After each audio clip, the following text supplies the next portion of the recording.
Good morning, everyone. This is a weekly Saturday car show hosted by Celebrity Cars.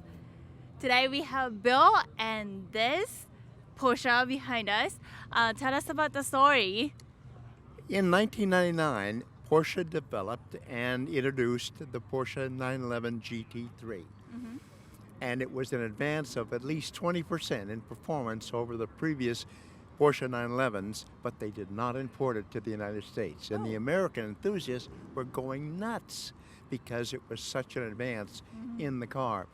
They didn't import that car in the same configuration until 2004. This is one of those '04 GT3s.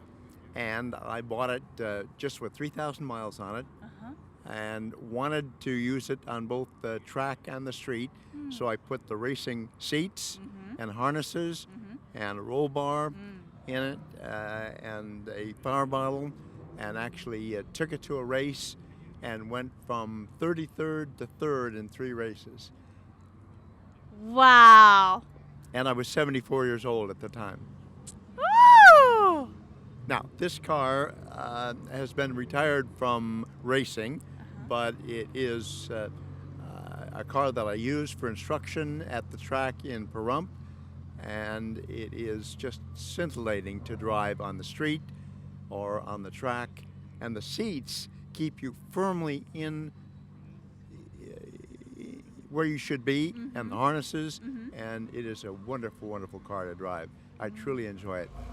I've been a Porsche enthusiast since 1973. I've personally bought and maintained 180 Porsches, and I personally sold and stood behind 177 Porsches.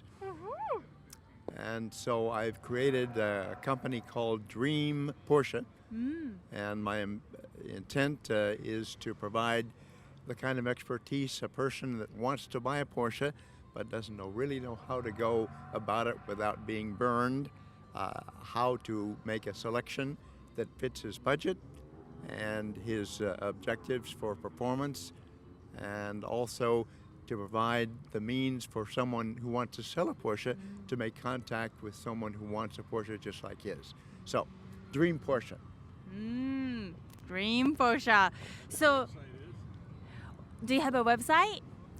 The website is being developed. Yeah, it will be dreamporsche.com. Excellent. You were talking about this car being retired from the racing. When do you make that decision? When I bought a 1999 Porsche 911 GT3 that was already configured for racing with a full cage and the racing seats, the original racing seats, and it is the only original Porsche 911 GT3 Club Sport in the country. So it's a very rare car, and it performs almost as well as this one. They actually advanced the power by 20 horsepower in this one, and when I raced this one in 2008, I set a record that it took me 9 years to surpass in the race car. Wow. This is just so nice to see, and you have all this knowledge, not just maintain the car, but where to source it from, and you know how to drive the And the car values. professionally, and the values. This is fascinating, meeting you and having you here at Weekly. This is You're the amazing. fascinating one. I see this hat in the dash. Tell us about this story. I have been in 2 wars, matter of fact.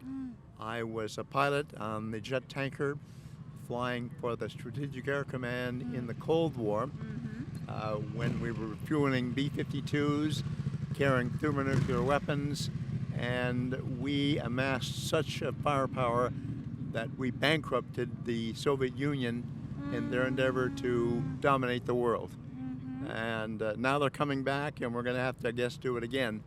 But I also was at Vietnam at McAfee headquarters in Saigon when I was much older, and that was a war, in my opinion, we never. So it was a sad war.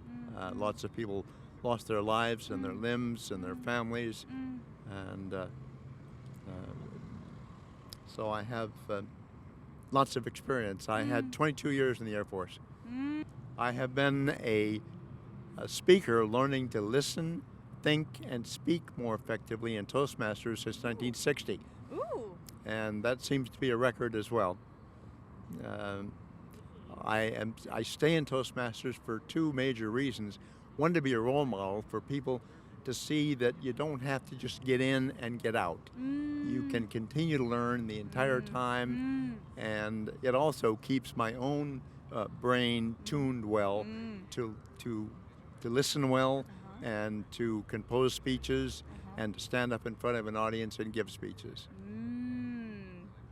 Wow. This is really good, and thank you so much. Well, thank you.